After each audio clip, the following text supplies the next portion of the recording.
बिस्मिल्लाहिर्रहमानिर्रहीम। अस्सलाम वालेकुम। आज का उन्वान है अबरहा का अंजाम। अगर आप अबरहा के बारे में नहीं जानते हैं तो इससे रिलेटेड मैंने वीडियो बनाई है। अबरहा का वाक़या आप देख सकते हैं, उसकी लिंक मैं डिस्क्रिप्शन में मेंशन कर दूंगी, आप वहां से देख सकते हैं। तो चलिए शुरू करते हैं अबरहा का अंजाम।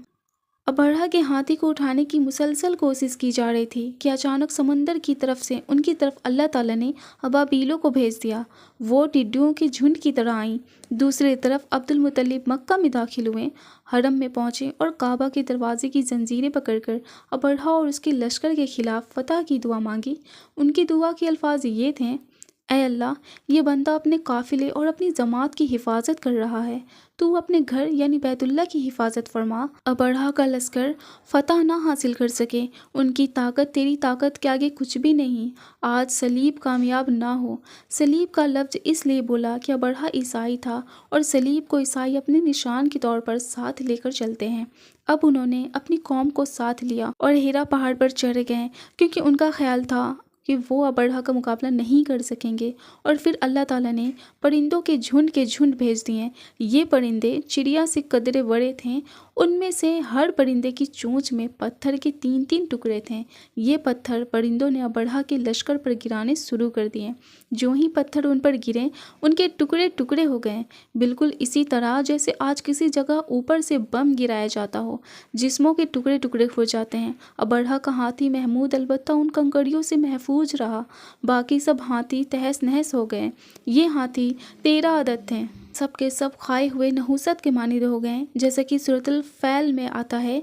अबरहा और उसके कुछ साथी तबाही का ये मंजर देखकर बुरी तरह भाग गए, लेकिन परिंदों ने उनको भी ना छोड़ा। अबरहा के बारे में तबकात में लिखा गया है कि उसके जिस्म का एक एक इज़ा अलग होकर गिरता चला गया, यानी वो भाग रहा था और उसके जिस्म का एक एक हिस्सा अलग होकर रह गया था। दूसरी तरफ अब्दुल मुत्तलिब इस इंतज़ार में थे कि कब हमला होता है, लेकिन हमलावर जब मक्का में दाखिल ना हुए तो वो हालात मालूम करने के लिए नीचे उतरे। मक्का से बाहर निकले तब उन्होंने देखा कि सारा लश्कर तबाह हो चुका है। खूब माल गनीमत उनके हाथ लगा, बेशुमार सामान हाथ आया। माल में सोना चांदी भी बेतहाशा था। लश्कर में से कुछ लोग ऐसे भी थे जो वापस नहीं भागे थे, ये मक्का में रह गए थे। उनमें अबरहा के हाथी का महावत भी था, जो महमूद को आगे लाने में नाकाम रहा था। हमारे नबी हज़रत मोहम्मद सल्लल्लाहु अलैहि वसल्लम इस वाक़े के चंद दिन बाद पैदा हुए। आप जिस मकान में पैदा हुए वो सिफा पहाड़ी के करीब था। हज़रत क़ाब अहबार रज़ी अल्लाह अन्हु रवायत करते हैं कि मैंने तौरात में पढ़ा था कि रसूल अल्लाह सल्लल्लाहु अलैहि वसल्लम की पैदाइश मक्का में होगी। ये क़ाब पहले यहूदी थे, इसलिए तौरात पढ़ा करते थे। दुनिया में आते ही हुज़ूर कराम सल्लल्लाहु अलैहि वसल्लम रोए। हज़रत अब्दुल रहमान बिन औफ रज़ी अल्लाह अन्हा की वालिदा कहती हैं कि जब हज़रत आमना के यहाँ विलादत हुई तो मैं वहाँ मौजूद थी। आप सल्लल्लाहु अलैहि वसल्लम मेरे हाथों में आए। ये गालिबन दाया थी, उनका नाम सिफा था। फरमाती हैं कि जब आप सल्लल्लाहु अलैहि वसल्लम मेरे हाथों में आए तो रोएं। आप सल्लल्लाहु अलैहि वसल्लम के दादा अब्दुल मुत्तलिब को आपकी विलादत की इत्तला दी गई। वो इस वक्त खाना काबा का तवाफ़ कर रहे थे। इत्तला मिलने पर घर आए, बच्चे को गोद में लिया। उस वक्त आपकी वालिदा ने उनसे कहा, ये बच्चा अजीब है, सजदी की सी हालत में पैदा हुआ है, यानी पैदा होते ही उसने पहला सजदा किया, फिर सजदे से सर उठाकर उंगली आसमान की तरफ उठाई। अब्दुल मुत्तलिब ने आपको देखा, उसके बाद आपको काबा में ले आए, आपको गोद में ले रहे थे और तवाफ़ कर रहे थे। फिर वापस लाकर हज़रत आमना रज़ी अल्लाह अन्हा को दिया। आपको अरब के दस्तूर के मुताबिक एक बर्तन से ढाँप दिया गया था, लेकिन वो बर्तन टूटकर आप सल्लल्लाहु अलैहि वसल्लम के ऊपर से हट गया। यहूदी ने जवाब दिया, अहमद का सितारा तुलू हो गया है और वो आज रात पैदा हो गए हैं। हज़रत हसन बिन साबित रज़ी अल्लाह अन्हु बाद में 60 साल की उम्र में मुसलमान हुए थे। 120 साल की उम्र में उन्होंने वफ़ात पाई। गोया ईमान की हालत में 60 साल जिंदा रहे। बहुत अच्छे शायर थे। नबी करीम सल्लल्लाहु अलैहि वसल्लम की अपने अशार में तारुफ़ किया करते थे और दुश्मन की बुराई अशार में बयान करते थे। गज़ावत के मौके पर अशार के ज़रिए मुसलमानों को जोश दिलाते थे। इसी बुनियाद पर उन्हें शायर रसूल का खिताब मिला था। हज़रत क़ाब अहबार रज़ी अल्लाह अन्हु फरमाते हैं कि मैंने तौरात पढ़ा है कि अल्लाह ताला ने हज़रत मूसा अलैहिस्सलाम को हुजूर सल्लल्लाहु अलैहि वसल्लम की विलादत के वक्त की खबर दे दी थी और हज़रत मूसा अलैहिस्सलाम ने अपनी कौम बनी इसराइल को इसकी इत्तला दे दी थी।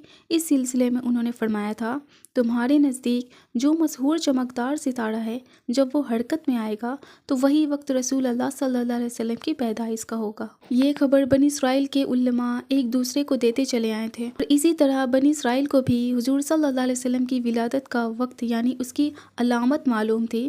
حضرت عائشہ رضی اللہ عنہ سے روایت ہے کہ ایک یہودی عالم مکہ میں رہتا تھا۔ جب وہ رات آئی جس میں حضور صلی اللہ علیہ وسلم کی پیدائش ہوئی تو وہ قریش کی ایک مجلس میں بیٹھا تھا۔ اس نے کہا، کیا تمہارے یہاں آج کوئی بچہ پیدا ہوا ہے؟ لوگوں نے کہا، ہمیں تو معلوم نہیں۔ اس پر یہودی نے کہا، میں جو کچھ کہتا ہوں اسے اچھی طرح سن لو۔ آج اس امت کا آخری نبی پیدا ہو گیا ہے، اور قریش کے لوگوں وہ تم میں سے ہے، یعنی وہ قریشی ہے۔ اس کے کندھے کے پاس ایک علامت ہے، یعنی مہر نبوت۔ اس میں بہت زیادہ بال ہیں، یہی گھنے بال ہیں اور یہی نبوت کا نشان ہے۔ نبوت کی دلیل ہے، اس بچے کی ایک علامت یہ ہے کہ وہ 2 رات تک دودھ نہیں پیے گا۔ ان باتوں کا ذکر اس کی نبوت کی علامت کے طور پر پرانی کتب میں موجود ہے۔ علامہ ابن حجر نے لکھا ہے کہ یہ بات درست ہے، آپ نے 2 دن تک دودھ نہیں پیا تھا۔ یہودی عالم نے جب یہ باتیں بتائیں تو لوگ وہاں سے اٹھ گئے۔ انہیں یہودی کی باتیں سن کر بہت حیرت ہوئی تھی۔ جب وہ لوگ اپنے گھروں میں پہنچے تو ان میں سے ہر ایک نے اس کی باتیں اپنے گھر کے افراد کو بتائیں۔ عورتوں کو چونکہ حضرت آمنہ رضی اللہ عنہ کے یہاں بیٹا ہونے کی خوشخبری ہو چکی تھی، اس لیے انہوں نے اپنے مردوں کو بتایا، ذرا چل کر مجھے وہ بچہ دکھاؤ۔ لوگ اسے ساتھ لیے حضرت آمنہ رضی اللہ عنہ کے گھر باہر آئے، ان سے بچہ دکھانے کی درخواست کی۔ آپ نے بچے کو کپڑے سے نکال کر انہیں دے دیا۔ لوگوں نے آپ کے کاندھے پر سے کپڑا ہٹا ہٹا کر دیکھا۔ یہودیوں کی نظر جو ہی مہر نبوت پر پڑی، وہ فوراً بے ہوش ہو کر گر پڑا۔ اسے ہوش آیا تو لوگوں نے اس سے پوچھا کہ تمہیں کیا ہو گیا تھا؟ جواب میں اس نے کہا، میں اس غم سے بے ہوش ہوا تھا کہ میری قوم سے نبوت ختم ہو گئی، اور اے قریشیوں، اللہ کی قسم یہ بچہ تم پر زبردست غلبہ حاصل کرے گا، کیونکہ اس کی شہرت مشرق سے مغرب تک پھیل جائے گی۔ For more Islamic videos, please like and subscribe. جزاک اللہ خیر۔